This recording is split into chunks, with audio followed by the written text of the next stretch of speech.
لیکن پاکستان والا صبر ذرا مختلف ہے. پاکستان والے صبر میں ہے غلط بات ہو رہی ہے، آپ اس کو خاموشی سے برداشت کر رہے ہو، پھر آپ کسی سے جا کے کہتے ہو کہ یہ غلط بات ہو رہی ہے، میں کیا کروں؟ بیٹا صبر کرو، یعنی حق کی بات مت کرو، خاموشی میں صبر کرو. قرآن جو واضح الفاظ میں کہہ رہا ہے، یہاں بچے بچے کو یاد ہے، بڑوں کو یاد ہے، چھوٹوں کو یاد ہے، وَتَوَاصَوْا بِالْحَقِّ وَتَوَاصَوْا بِالصَّبْرِ، سب کو یاد ہے. لیکن ہم نے جو صبر بنایا نا وہ ہے إِلَّا الَّذِينَ آمَنُوا وَعَمِلُوا الصَّالِحَاتِ وَتَوَاصَوْا بِالصَّبْرِ. میں تھوڑی سی بیچ میں سکپ ہو جاتی ہے بات.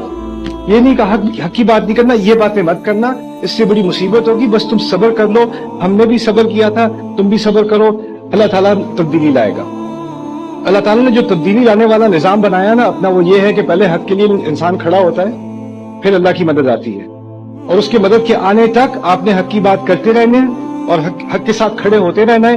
پھر آخر میں جب اللہ دیکھے گا کہ آپ اس کی مدد کے مستحق ہو، پھر مدد آتی ہے. لیکن ہوا ہماری سوسائٹی میں یہ ہے، بہت ساری جگہوں پہ، یہ صرف حکومت کی بات نہیں ہے، یہ صرف اداروں کی بات نہیں ہے، بزنسز کی بات نہیں ہے، ہمارے گھروں میں بھی یہ بات ہو رہی ہے کہ ہم حق کی بات کرنے سے ڈرتے ہیں. ہمیں لگتا ہے بہت زیادہ سامنے سے جو ہے اس کے نتائج ہوں گے، اس کا ہم سامنا نہیں کر سکتے، اور ہمیں سکھا دیا کہ صبر کرو دعا کرو، صبر کرو دعا کرو. تو دوسرا جو سوال مجھے پورے ملک میں بار بار سننے کو ملا، یہ دعا کیسی ہے؟ میں دعا کرتا رہتا ہوں، میں دعا کرتی رہتی ہوں، اس کا کوئی جواب ہی نہیں آتا. اور یہ میں بھی سوچتا رہا، یہ دعا کا مسئلہ اور کسی ملک میں جا کے گیا ہوں، میں نے کتنے ہزاروں لوگوں سے بات کی ہے، کسی کو دعا کا ایسا مسئلہ ہو نہیں رہا جیسا پاکستانیوں کو ہو رہا ہے. تو یہاں دعا کی خاص کیا، اس کا اثر یہاں خاص کیوں نہیں ہے؟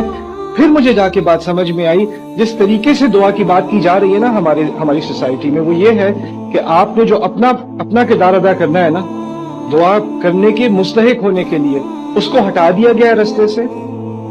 اپنی جو محنت کرنی ہے، مشکلات کا سامنا کرنا ہے، اس کو ہٹا دیا گیا، اور پھر کہا ہے اس کے بجائے آپ دعا ہی کریں. یعنی جس چیز کو اللہ تعالیٰ نے آپ کو صلاحیت دی تھی بدلنے کی، اس صلاحیت کا تو آپ انکار کر دو. میں تو کچھ کر ہی نہیں سکتا، میں تو کچھ کر ہی نہیں سکتی، یہ تو ایسے ہیں ویسے، ان کو اللہ ہی بدلے گا، ان سے تو اللہ ہی نمٹے گا. ان سے نمٹنے کے لیے اللہ تعالیٰ نے آپ کو بنایا.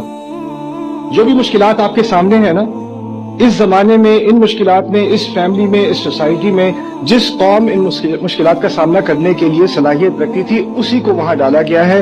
لا یکلف اللہ نفسا الا وسعها.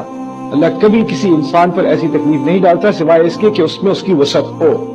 تو آپ میں، آپ کے گھرانے میں، آپ کے فرینڈز میں، آپ کی سوسائٹی میں جو جو پریشر آپ کے اوپر ڈالا گیا ہے، وہ آپ ہی پر ڈالا جانا تھا، کیونکہ آپ ہی اس کے قابل ہو، کہ کوئی اور اس کے قابل نہ ہوتا. اگر میرے اوپر وہ پریشر ہوتا تو میں اس کے قابل نہ ہوتا. اللہ نے آپ کو چنا اس کے لیے.